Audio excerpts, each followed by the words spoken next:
The new Triumph Street Triple 756 RS costs €12,295, exactly €2,100 more than its little sister Street Triple 765R. What can the RS do better? Is the surcharge justified, and in general, is the 765 RS a good naked bike? Volker and Dietmar chased the RS over the country roads around Hamburg in hurricane-like gusts and describe their impressions here. The Street Triple 765 is available in 3 colors, yellow, silver gray and red.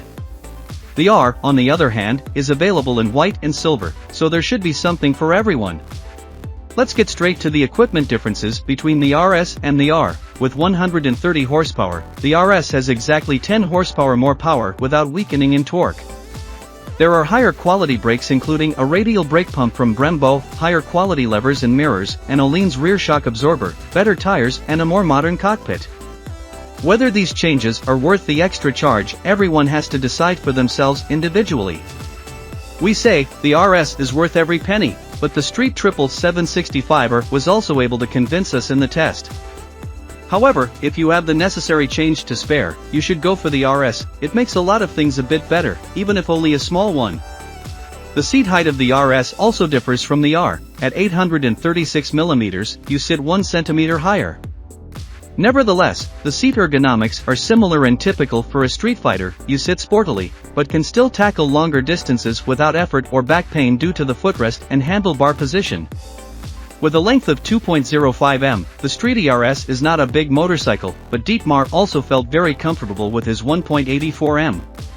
You can't necessarily say that about the passenger, because as usual with naked bikes, there is only a small seat bun and no grab handles. As we like to say, it's okay to go to the quarry pond, but not from Hamburg to Munich. The Street Triple 765 RS is technically excellently equipped.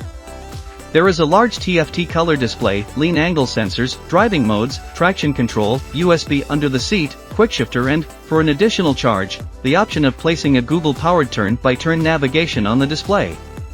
The only thing we don't find is an electronic chassis, but otherwise pretty much everything is on board that pleases the driver. The light comes completely in LED including the turn signals, and Triumph has also thought of an LED daytime running light for the RS. There is a separate switch for switching between these daytime running lights and the low beam.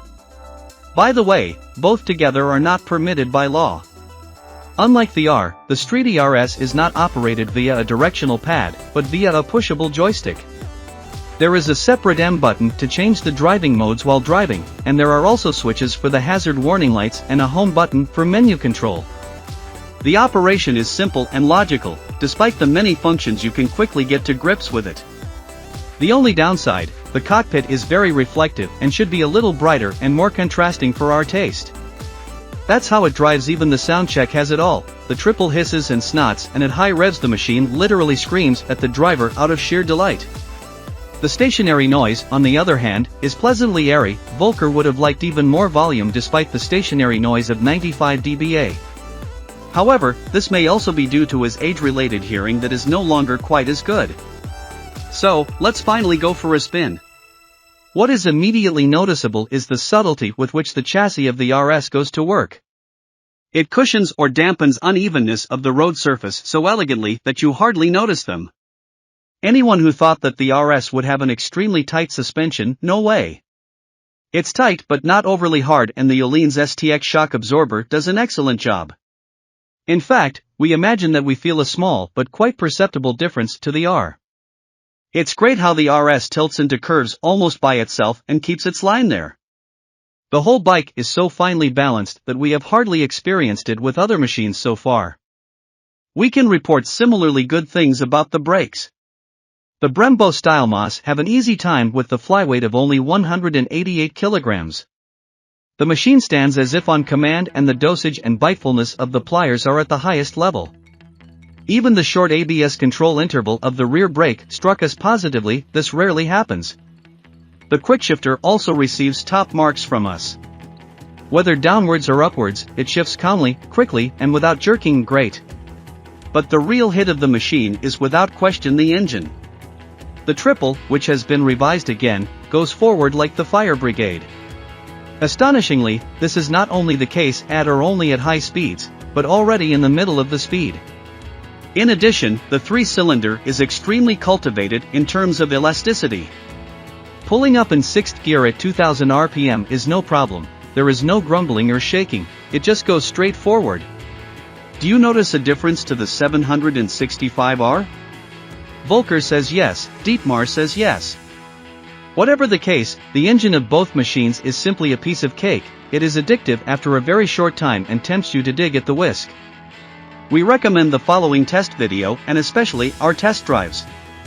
Result: the Streety 765RS is an insanely good bike with many strengths and few weaknesses. It delivers tons of driving pleasure and impresses with a handling that even a Speed Triple 1200 RS has to fit into. Whether it has to be the RS or whether the R is enough, you can't say objectively.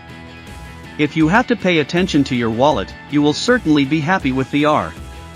However, if you can afford the RS, you should help yourself there. The RS is actually a little better in some things and, above all, more noble in appearance. An absolute dream motorcycle.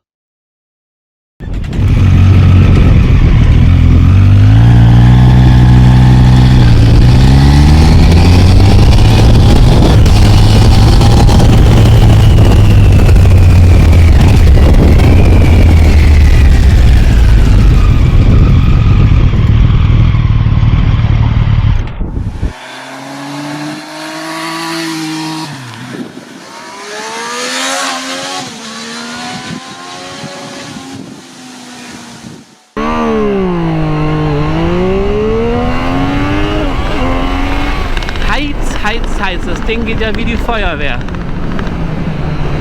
Hammer. 3, 2, 1, ab geht's, Fuchs. Oh. 100.